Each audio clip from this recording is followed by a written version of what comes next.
श्री सूर्यनारायण सहस्रनामावलिः।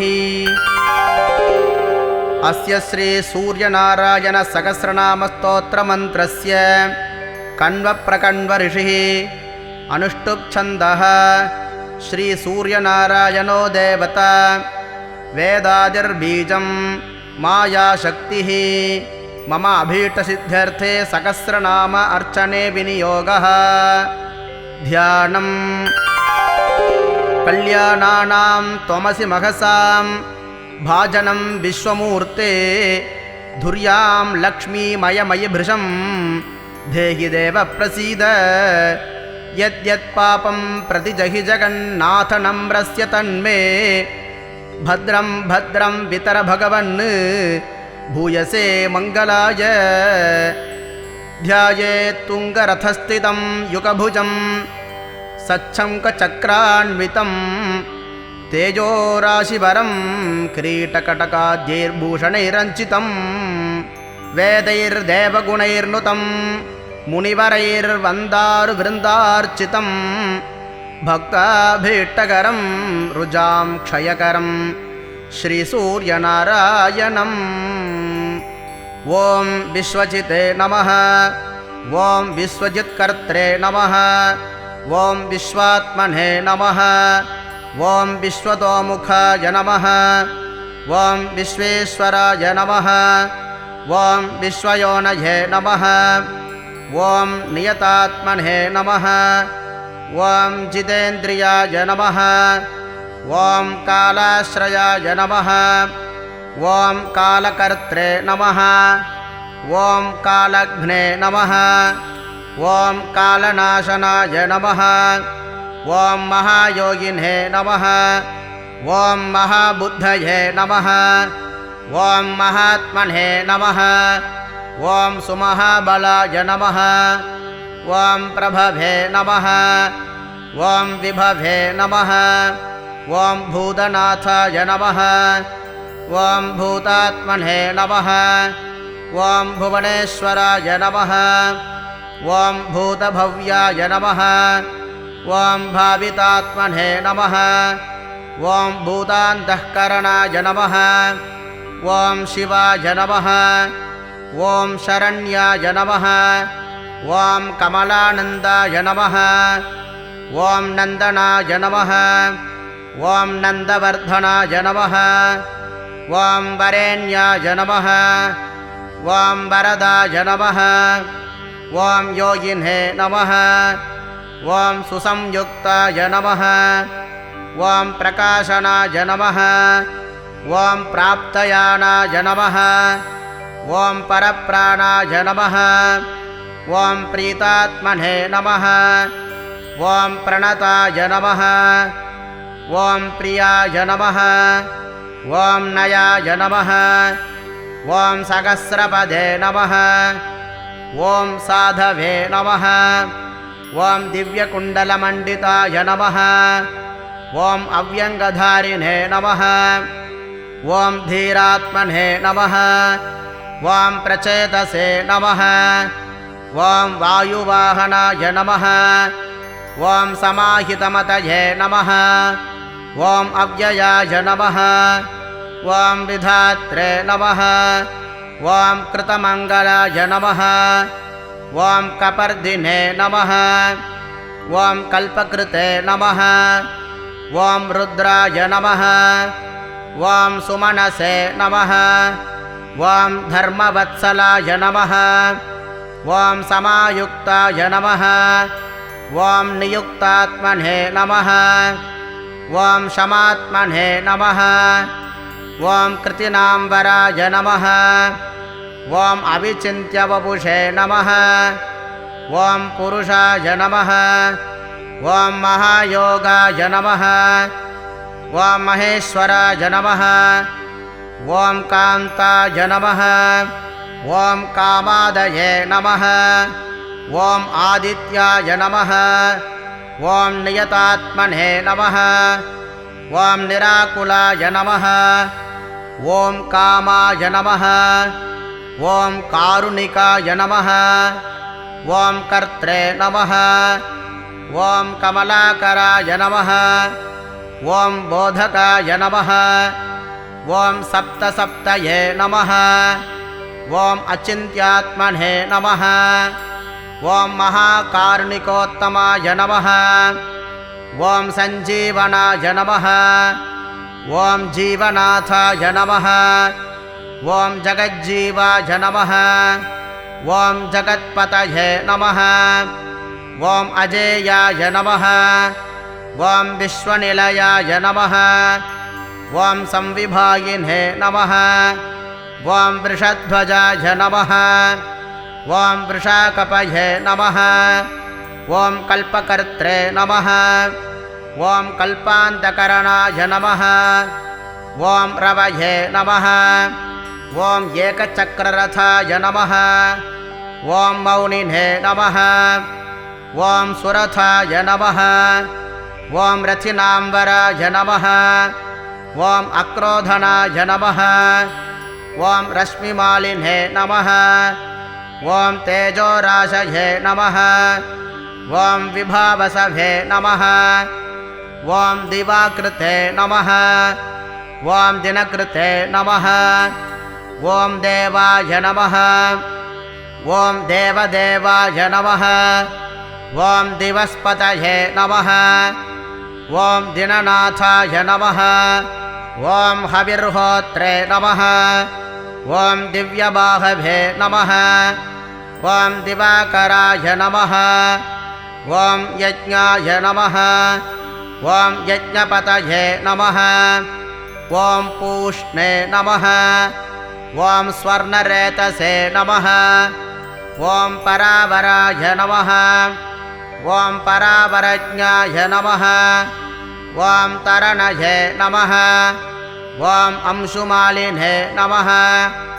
ॐ मनोहराय नमः ॐ प्रजापतये नमः ॐ सूर्याय नमः ॐ प्राज्ञाय नमः ॐ सवित्रे नमः ॐ विष्णवे नमः ॐ अंशुमते नमः ॐ महागतये नमः ॐ गन्धवहाय नमः ॐ विहिताय नमः ॐ विधये नमः ॐ आशुगाय नमः ॐ पतङ्गाय नमः ॐ पतगाय नमः ॐ स्थानवे नमः ॐ विहङ्गाय नमः ॐ विहगाय नमः ॐ वराय नमः ॐ हर्यश्वाय नमः ॐ हरिताश्वाय नमः ॐ हरिदश्वाय नमः ॐ जगत्प्रियाय नमः ॐ त्र्यम्बकाय नमः ॐ सर्वदमनाय नमः ॐ भावितात्मने नमः ॐ भिषग्वराय नमः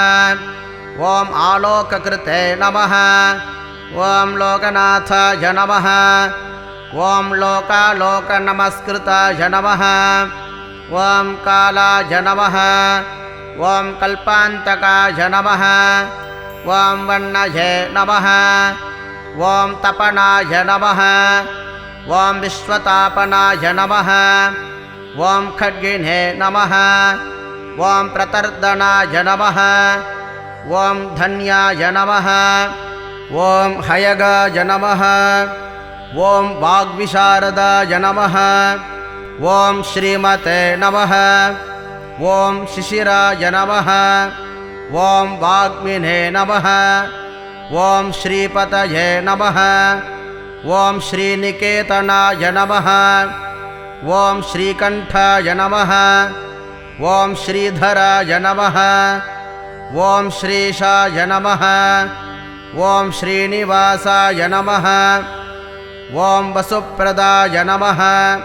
ॐ कामचारिणे नमः ॐ महामायाय नमः ॐ महेशाय नमः ॐ विदिताशयाय नमः ॐ तीर्थक्रियावते नमः ॐ सुनयाय नमः ॐ विभवाय नमः ॐ भक्तवत्सलाय नमः ॐ कीर्तये नमः ॐ कीर्तिकराय नमः ॐ नित्याय नमः ॐ कुण्डलिने नमः ॐ कवचिने नमः ॐ रथिने नमः ॐ हिरण्यरतसे नमः ॐ सत्याश्वाय नमः ॐ प्रयतात्मने नमः ॐ परन्तपाय नमः ॐ बुद्धिमते नमः ॐ अमरश्रेष्ठाय नमः ॐ रोचिष्णवे नमः ॐ पाकशासनाय नमः ॐ समुद्राय नमः ॐ धनदाय नमः ॐ धात्रे नमः ॐ मान्धात्रे नमः ॐ कश्मलापहाय नमः ॐ तमोघ्ने नमः ॐ ध्वान्तघ्ने नमः ॐ ज्योतिषे नमः ॐ त्रात्रे नमः ॐ अन्तःकरणाय नमः ॐ गुहाय नमः ॐ पशुमते नमः ॐ प्रयतानन्दाय नमः ॐ भूतेशाय नमः ॐ श्रीमताम्बराय नमः ॐ नित्योदिताय नमः ॐ नित्यरथाय नमः ॐ सुरेशाय नमः ॐ सुरपूजिताय नमः ॐ अजिताय नमः ॐ विजयाय नमः ॐ जयत्रे नमः ॐ जङ्गमस्थावरात्मकाय नमः ॐ जीवानन्दाय नमः ॐ नित्यगामिने नमः ॐ विजयत्रे नमः ॐ विजयप्रदाय नमः ॐ पर्जन्याय नमः ॐ अग्नये नमः ॐ स्थितये नमः ॐ स्थेयसे नमः ॐ स्थविराय नमः ॐ अनभे नमः ॐ निरञ्जनाय नमः ॐ प्रद्योतनाय नमः ॐ रथारूढाय नमः ॐ सर्वलोकप्रकाशकाय नमः ॐ ध्रुवाय नमः ॐ मेघिने नमः ॐ महावीर्याय नमः ॐ हंसाय नमः ॐ संसारतारकाय नमः ॐ सृष्टिकर्त्रे नमः ॐ क्रियाहेतवे नमः ॐ मार्तण्डाय नमः ॐ मरुताम्पतये नमः ॐ मरुत्वते नमः ॐ दहनाय नमः ॐ साक्षिणे नमः ॐ भगाय नमः ॐ भोगाय नमः ॐ अर्यम्णे नमः ॐ पतये नमः ॐ वरुणेशाय नमः ॐ जगत्स्वामिने नमः ॐ कृतकृत्याय नमः ॐ सुलोचनाय नमः ॐ विवस्वते नमः ॐ भानुमते नमः ॐ कार्यकारणाय नमः ॐ वर्चसाम्निधये नमः ॐ असङ्गगामिने नमः ॐ तिग्मांशभे नमः ॐ घर्मांशभे नमः ॐ दीप्तदीधितये नमः ॐ सहस्रदीधितये नमः ॐ वृद्धनाय नमः ॐ सहस्रांशभे नमः ॐ प्रभाकराय नमः ॐ कभस्तिमते नमः ॐ दीधितिमते नमः ॐ ऋग्विधात्रे नमः ॐ अतुलद्युतये नमः ॐ भास्कराय नमः ॐ सुरकार्यज्ञाय नमः ॐ सर्वज्ञाय नमः ॐ तीक्ष्णदीधितये नमः ॐ सुरज्येष्ठाय नमः ॐ सुरपतये नमः ॐ बहुज्ञाय नमः ॐ वचसाम्पतये नमः ॐ तेजोनिधये नमः ॐ बृहत्तेजसे नमः ॐ बृहत्कीर्तये नमः ॐ बृहस्पतये नमः ॐ अहिमते नमः ॐ ऊर्जिताय नमः ॐ धीमते नमः ॐ अमुक्ताय नमः ॐ कीर्तिवर्धनाय नमः ॐ महावैद्याय नमः ॐ गणपतये नमः ॐ गणेशाय नमः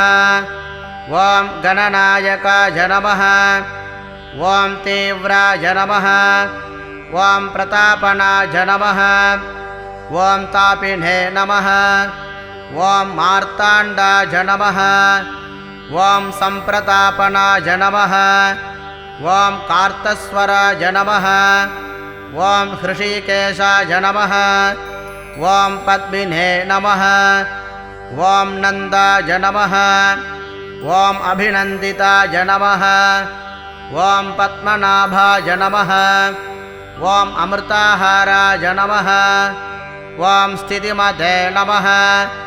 ॐ केतुमते नमः ॐ नभसे नमः ॐ अनाद्यनन्ताय नमः ॐ अच्युताय नमः ॐ विश्वाय नमः ॐ विश्वामित्राय नमः ॐ घृणिने नमः ॐ विराजे नमः ॐ अमुक्ताय नमः ॐ मुक्तिजनकाय नमः ॐ कञ्चुकिने नमः ॐ विश्वभावनाय नमः ॐ अनिमित्तगतये नमः ॐ श्रेष्ठाय नमः ॐ शरण्याय नमः ॐ सर्वतोमुखाय नमः ॐ विगाहिरेणवे नमः ॐ असहाय नमः ॐ समायुक्ताय नमः ॐ समाहिताय नमः ॐ धर्मकेतवे नमः ॐ धर्मरतये नमः ॐ संहर्त्रे नमः ॐ संयमाय नमः ॐ यमाय नमः ॐ प्रणतार्तिहराय नमः ॐ वादिने नमः ॐ क्रतवे नमः ॐ कालानलद्युतये नमः ॐ सुखसेव्याय नमः ॐ महातेजसे नमः ॐ जगदामादिकारणाय नमः ॐ महेन्द्राभीष्टुताय नमः ॐ स्तोत्राय नमः ॐ स्तुतिहेतवे नमः ॐ विभाकराय नमः ॐ सहस्रकराय नमः ॐ आयुष्मते नमः ॐ अरोषाय नमः ॐ सुखदाय नमः ॐ सुखिने नमः ॐ व्याधिघ्ने नमः ॐ दुःखघ्ने नमः ॐ सौख्याय नमः ॐ कल्याणाय नमः ॐ कल्पिनाम्बराय नमः ॐ अरोगकारणाय नमः ॐ सिद्धये नमः ॐ वृद्धये नमः ॐ वृद्धये नमः ॐ अहस्पतये नमः ॐ हिरण्यरेतसे नमः ॐ आरोग्याय नमः ॐ विदुषे नमः ॐ बन्धवे नमः ॐ बुधाय नमः ॐ क्षेत्रज्ञाय नमः ॐ प्राणवते नमः ॐ धृतिमते नमः ॐ धर्माय नमः ॐ धर्मकर्त्रे नमः ॐ रुचिप्रदाय नमः ॐ सर्वप्रियाय नमः ॐ सर्वसहाय नमः ॐ सर्वशत्रुनिवारणाय नमः ॐ प्रांशभे नमः ॐ विद्योतनाय नमः ॐ द्योताय नमः ॐ सहस्रकिरणाय नमः ॐ कृतिने नमः ॐ केयूरभूषणोद्भासिने नमः ॐ भासिताय नमः ॐ भासनाय नमः ॐ सम्भवाय नमः ॐ भावनाय नमः ॐ शरण्यार्तिहराय नमः ॐ खद्योताय नमः ॐ खगसत्तमाय नमः ॐ कर्मसाक्षिणे नमः ॐ तमोरातये नमः ॐ सर्वद्युतिहराय नमः ॐ अमलाय नमः ॐ कल्याणिने नमः ॐ कल्याणकराय नमः ॐ कल्पाय नमः ॐ कल्पकराय नमः ॐ कवये नमः ॐ कल्याणसृजे नमः ॐ कल्पवपुषे नमः ॐ सर्वकल्याणभाजनाय नमः ॐ शान्तिप्रियाय नमः ॐ प्रसन्नात्मने नमः ॐ प्रशान्ताय नमः ॐ प्रशमप्रियाय नमः ॐ उदारकर्मणे नमः ॐ सुनयाय नमः ॐ सुवर्चसे नमः ॐ दीर्घलोचनाय नमः ॐ वर्चस्विने नमः ॐ वर्चसामीशाय नमः ॐ त्रैलोक्येशाय नमः ॐ वशानुगाय नमः ॐ ऊर्जस्विने नमः ॐ सुयशसे नमः ॐ वर्णिने नमः ॐ वर्णाध्यक्षाय नमः ॐ बलिप्रियाय नमः ॐ यशस्विने नमः ॐ वेदनिलयाय नमः ॐ तेजस्विने नमः ॐ प्रकृतिस्थिताय नमः ॐ आकाशगाय नमः ॐ शीघ्ररतये नमः ॐ आशुगाय नमः ॐ श्रुतिमते नमः ॐ खगाय नमः ॐ गोपतये नमः ॐ गृहदेवेशाय नमः ॐ गोमते नमः ॐ एकाय नमः ॐ प्रभञ्जनाय नमः ॐ जनित्रे नमः ॐ प्रजनाय नमः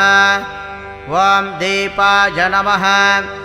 ॐ सर्वजीवाय नमः ॐ प्रकाशकृते नमः ॐ कर्मसाक्षिणे नमः ॐ योगनित्याय नमः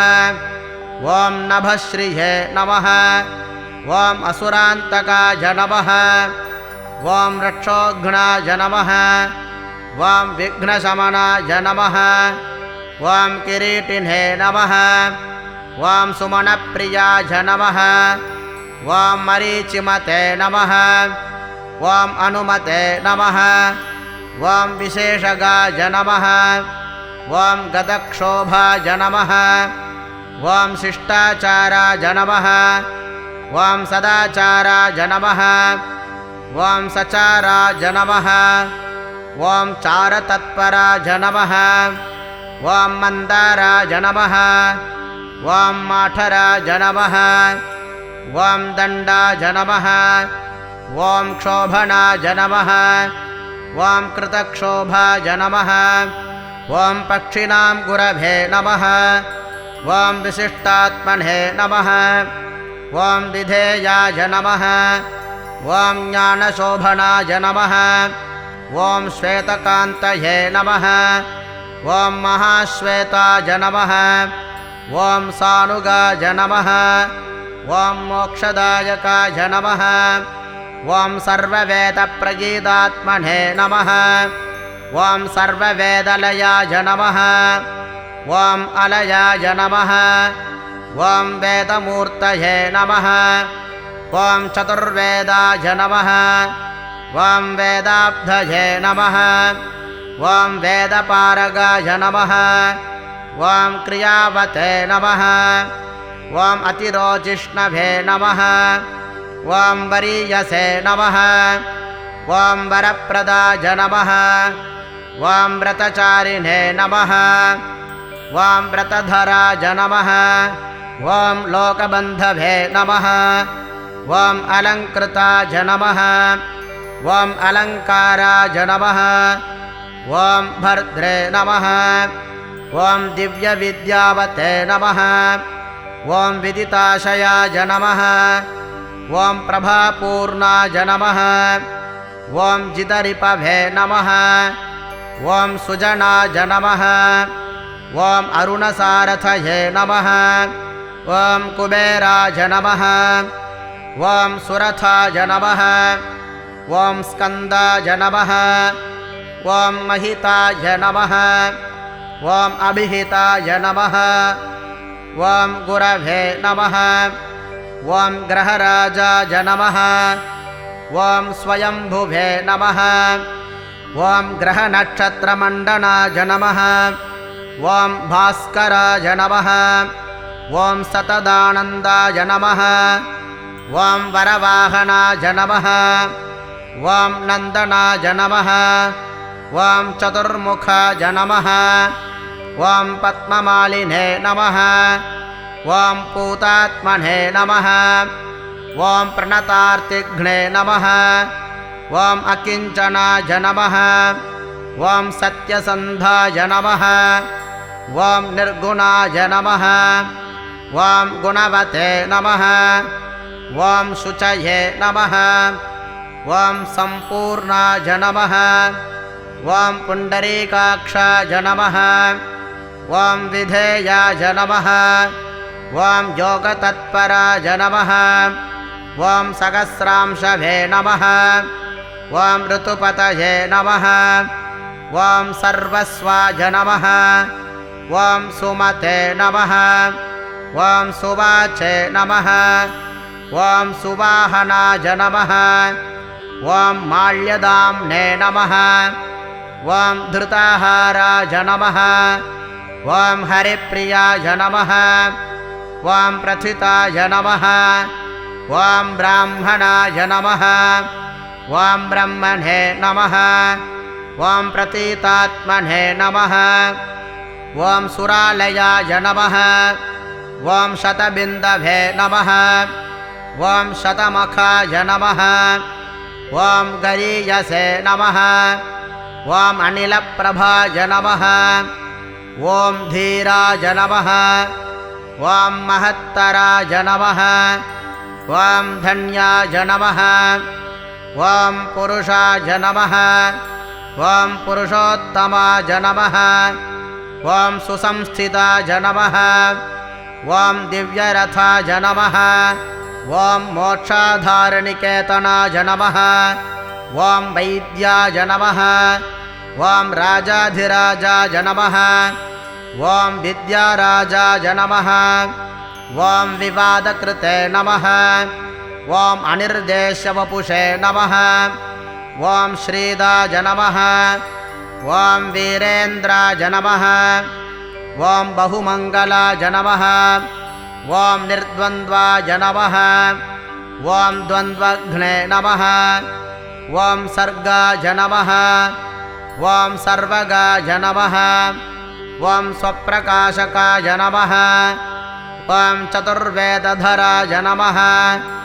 ॐ अचिन्त्याय नमः ॐ विनिद्राय नमः ॐ विविधाशनाय नमः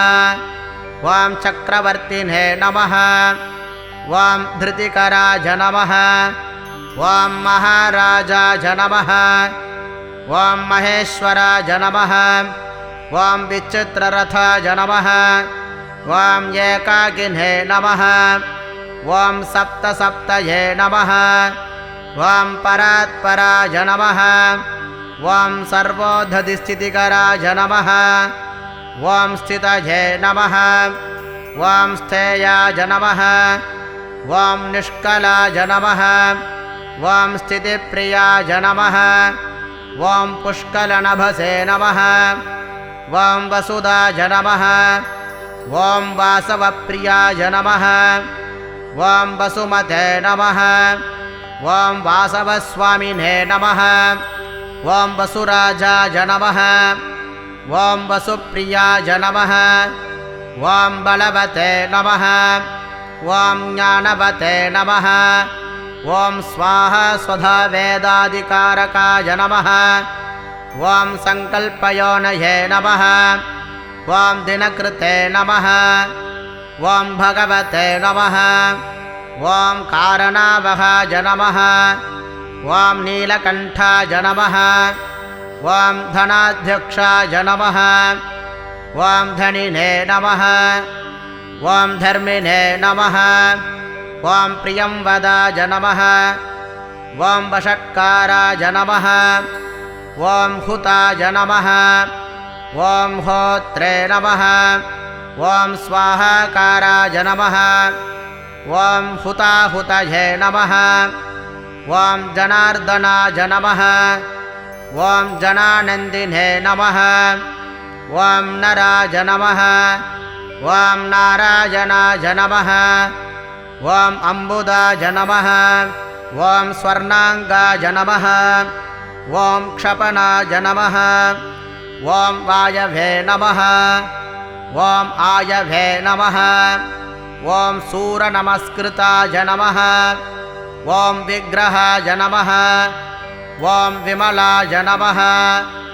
ॐ बिन्दवे नमः ॐ विशोकाय नमः ॐ विमलद्युतये नमः ॐ द्योतिताय नमः ॐ द्योतनाय नमः ॐ विदुषे नमः ॐ विदिताय नमः ॐ वरदाय नमः ॐ बलिने नमः ॐ धर्मयोनये नमः ॐ महामोहाय नमः ॐ विष्णुभ्रात्रे नमः ॐ सनातनाय नमः ॐ सावित्रीभाविताय नमः ॐ राज्ञे नमः ॐ विस्तृताय नमः ॐ विघृणाय नमः ॐ विराजे नमः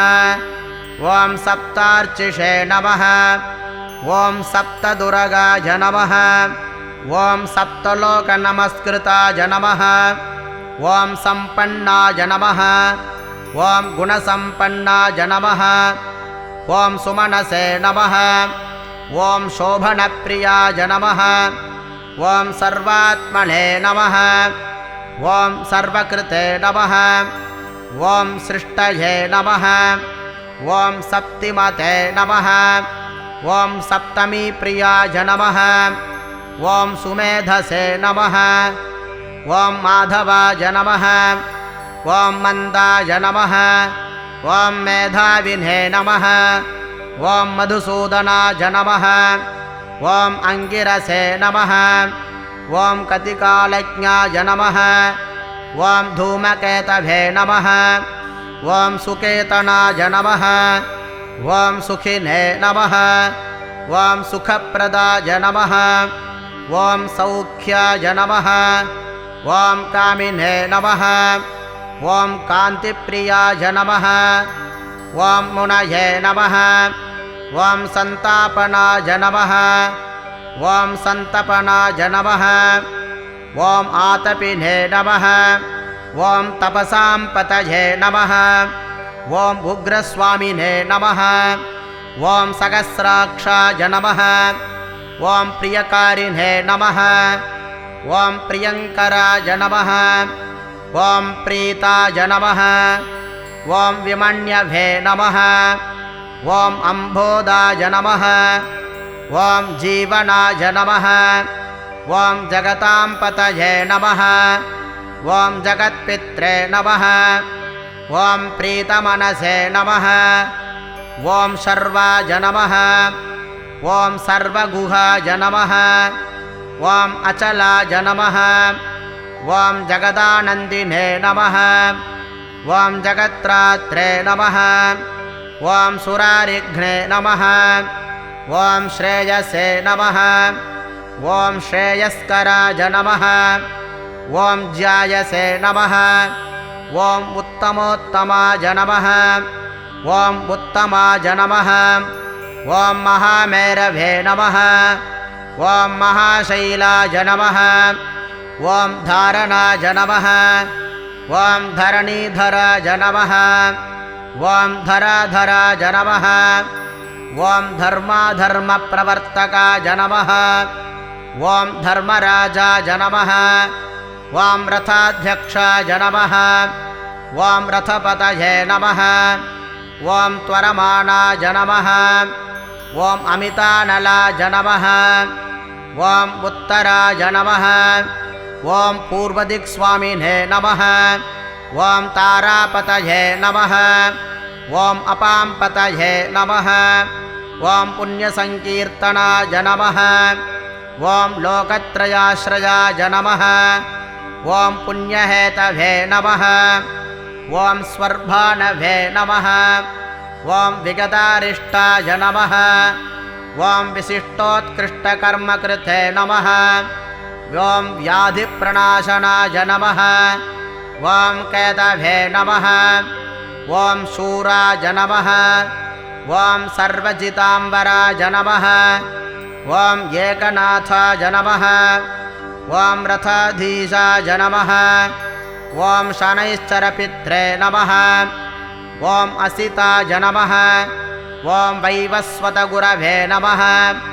ॐ मृत्यवे नमः ॐ नित्यधर्माय नमः ॐ महाबलाय नमः ॐ प्रलम्बहाराय नमः ॐ सञ्चारिणे नमः ॐ बुद्ध्योतिताय नमः ॐ बुद्ध्योताय नमः ॐ अनलाय नमः ॐ सन्तानकृते नमः ॐ महामन्त्राय नमः ॐ मन्त्रमूर्तये नमः ॐ महालयाय नमः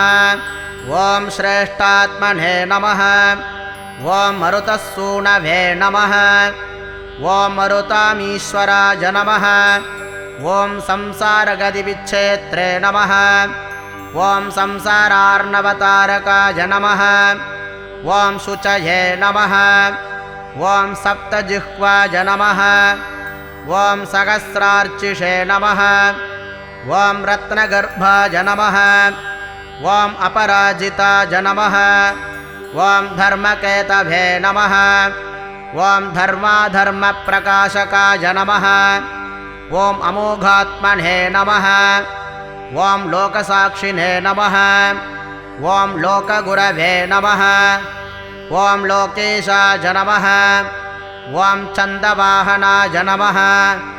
ॐ धर्मयूपाय नमः ॐ सूक्ष्मवायवे नमः ॐ धनुष्पाणये नमः ॐ धनुर्धराय नमः ॐ पिनाकधृते नमः ॐ महोत्साहाय नमः ॐ नैकमायाय नमः ॐ शक्तिमतां श्रेष्ठाय नमः ॐ महाशनाय नमः ॐ शक्तये नमः ॐ सर्वशस्त्रभृताम्बराय नमः ॐ ज्ञानगम्याय नमः ॐ दुराराध्याय नमः ॐ लोहिताङ्गाय नमः ॐ पुष्कराक्षाय नमः ॐ अनन्ताय नमः ॐ अनन्तधर्मज्ञाय नमः ॐ दानिने नमः ॐ धर्मकृते नमः ॐ चक्रिविक्रमाय नमः ॐ दैवताय नमः ॐ त्र्यक्षराय नमः ॐ अभेद्याय नमः ॐ नीलाङ्गाय नमः ॐ नीललोहिताय नमः ॐ व्यासाय नमः ॐ व्यासनघ्ने नमः ॐ वादिने नमः ॐ व्योमचारिणे नमः ॐ ययापहाय नमः ॐ शार्ङ्गधन्वने नमः ॐ स्थिराय नमः ॐ भीमाय नमः ॐ सर्वप्रहरणायुधाय नमः ॐ परमेष्टिने नमः ॐ परञ्ज्योतिषे नमः ॐ नाकपालिने नमः ॐ दिवस्पतये नमः ॐ वदान्याय नमः ॐ वासुकये नमः ॐ वेद्याय नमः ॐ आत्रेयाय नमः ॐ अतिपराक्रमाय नमः ॐ द्वापराय नमः ॐ परमोदाराय नमः ॐ परमाय नमः ॐ ब्रह्मचर्यवते नमः ॐ बुद्धिप्तवेषाय नमः ॐ मुकुटिने नमः ॐ हिमांशुभृते नमः ॐ पद्महस्ताय नमः ॐ स्मिताय नमः ॐ प्रशान्तवदनाय नमः ॐ पद्मोदरनिभाननाय नमः ॐ सायन्दिवादिव्यपुषे नमः ॐ अनिर्देश्याय नमः ॐ महारथाय नमः ॐ महाप्रभवे नमः ॐ महानीकाय नमः ॐ शेषाय नमः ॐ स्पष्टाय नमः ॐ सत्वरजस्तमाय नमः ॐ अनन्यप्रतिमाय नमः ॐ नित्यतुष्टाय नमः ॐ कृतातपाय नमः ॐ अहिंसकाय नमः ॐ भयकराय नमः ॐ लोकालोकप्रकाशकाय नमः ॐ जगन्नाथाय नमः ॐ जगज्जनमनोहराय नमः ॐ जगत्साक्षिणे नमः ॐ भास्वते नमः ॐ विभावसभे नमः ॐ वेधसे नमः ॐ विहारिणे नमः ॐ वरदायकाय नमः ॐ ग्रहनाथाय नमः ॐ ग्रहपतये नमः ॐ ग्रहेशाय नमः ॐ तिमिरापहाय नमः ॐ सैंहिकेजरिपभे नमः ॐ सिंहस्वामिने नमः ॐ सिंहासनस्थिताय नमः ॐ त्रयीतनभे नमः ॐ जगच्चक्षुषे नमः ॐ अद्वितीयाय नमः ॐ अरिमर्दनाय नमः ॐ चतुर्वर्णार्तिघ्ने नमः ॐ शुद्धमतये नमः ॐ शुद्धाय नमः ॐ सुधालयाय नमः ॐ द्विभुजाय नमः ॐ अद्वयवादिने नमः ॐ योगिने नमः ॐ योगीश्वराय नमः ॐ अरुणाय नमः ॐ योगिगम्याय नमः ॐ दुराराध्याय नमः ॐ योगवते नमः ॐ योगिनीपतये नमः ॐ दिक्पतये नमः ॐ दिवसस्वामिने नमः ॐ दिलीपाय नमः ॐ व्योमदीपकाय नमः ॐ कलिरत्नाय नमः ॐ कलायुक्ताय नमः ॐ कलिकल्मषनाशनाय नमः ॐ कलावते नमः ॐ कलिदोषघ्नाय नमः ॐ कलिदेवाय नमः ॐ कलानिधये नमः ॐ कालज्ञानपराय नमः ॐ पूर्वाय नमः ॐ पूर्वदिक्पुत्राय नमः ॐ उत्तमाय नमः ॐ पूर्वदिक्तिलकाय नमः ॐ पुण्याय नमः ॐ परमात्मने नमः ॐ परं ज्योतिषे नमः ॐ परं तपाय नमः ॐ परं धाम्ने नमः ॐ परात्परतराय नमः ॐ अन्तकाय नमः ॐ उदिताय नमः ॐ पर्वतारूढाय नमः ॐ पवित्राय नमः ॐ पापनाशनाय नमः ॐ उदयाचलारूढाय नमः ॐ प्राचीशृङ्गारभाजनाय नमः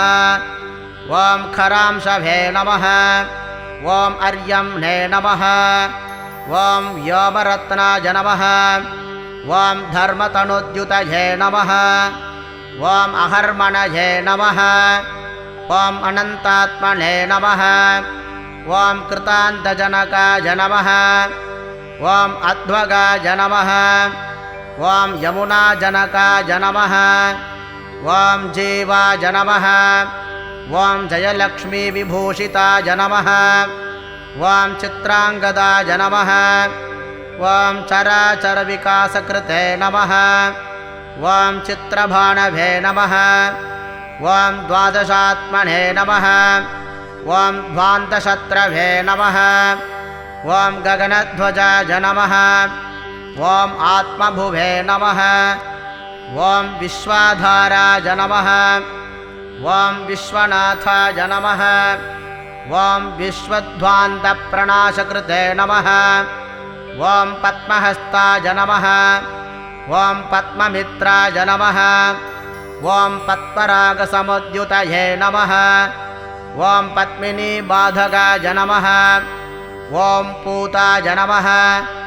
ॐ परमाय नमः ॐ नमस्कारप्रियाय नमः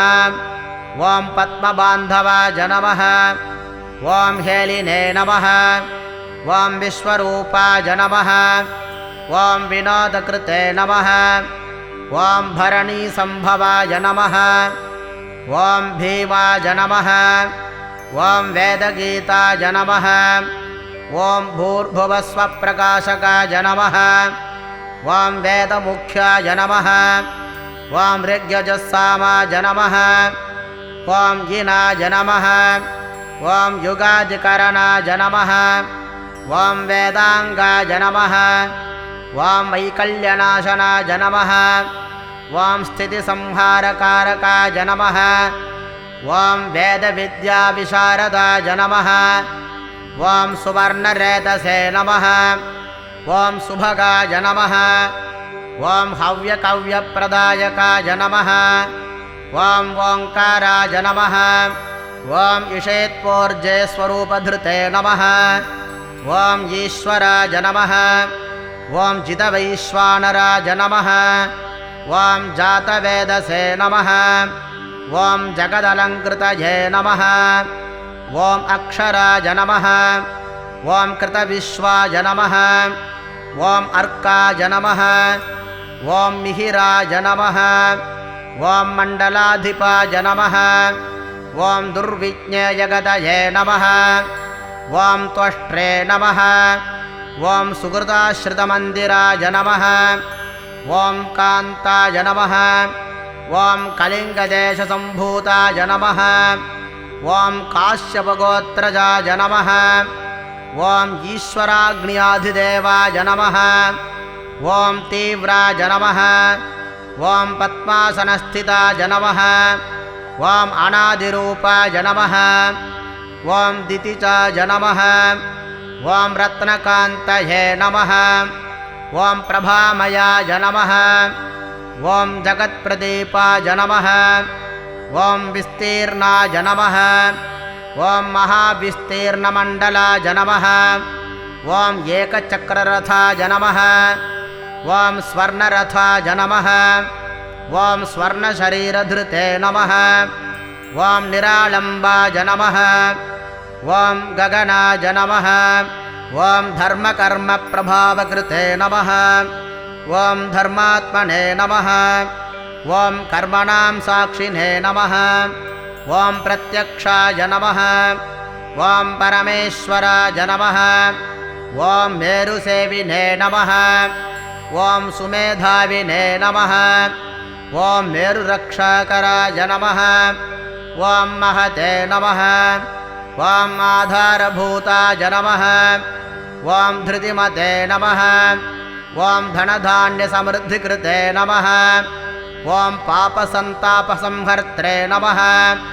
ॐ मनोवाञ्छितदायकाय नमः ॐ रोगहर्त्रे नमः ॐ राज्यदायिने नमः ॐ रमणीयगुणाय नमः ॐ अनृणिने नमः ॐ कालत्रयानन्तरूपाय नमः ॐ मुनिवृन्दनमस्कृताय नमः ॐ सन्ध्यारागकराय नमः ॐ सिद्धैसन्ध्यावन्दनवन्दिताय नमः ॐ साम्राज्यदाननिरताय नमः ॐ समाराधनतोषकृते नमः ॐ भक्तदुःखक्षयकराय नमः ॐ भवसागरतारकाय नमः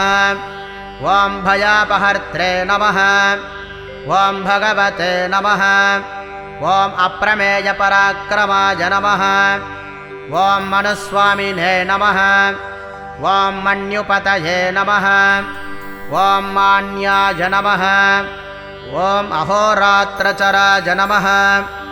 ॐ मन्वन्तराधिपाय नमः ॐ अनाथये नमः ॐ अघमर्षणाय नमः ॐ ईशित्रे नमः ॐ गायत्रीजपसुप्रीताय नमः ॐ भर्गाय नमः ॐ भूदेववन्दिताय नमः ॐ सहस्रकिरणस्वामिने नमः ॐ सहस्राक्षाय नमः ॐ सहस्रपदे नमः ॐ कामदाय नमः ॐ मोक्षदाय नमः ॐ साधवे नमः ॐ साधुलोकसुखावहाय नमः ॐ जयध्वजाय नमः ॐ जितरिपवे नमः ॐ जयश्रिये नमः ॐ जयदायकाय नमः ॐ भूतशुद्धिकराय नमः ॐ भूपाय नमः ॐ भव्याय नमः ॐ भूमिप्रकाशकाय नमः ॐ मार्गानुगाय नमः ॐ महादेवाय नमः ॐ अमितगामिने नमः ॐ महाप्रभवे नमः ॐ निराधाराय नमः ॐ निराहाराय नमः ॐ नयवते नमः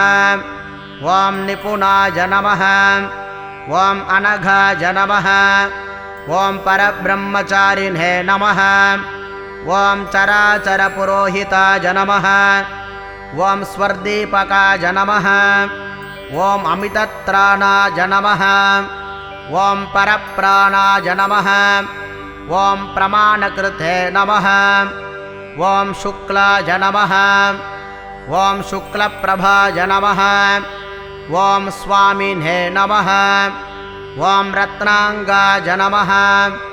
ॐ सूर्यदेवतायै नमः ॐ महासूर्यप्रभाकराय नमः इति सूर्यसहस्रनामावलिः सम्पूर्णम्।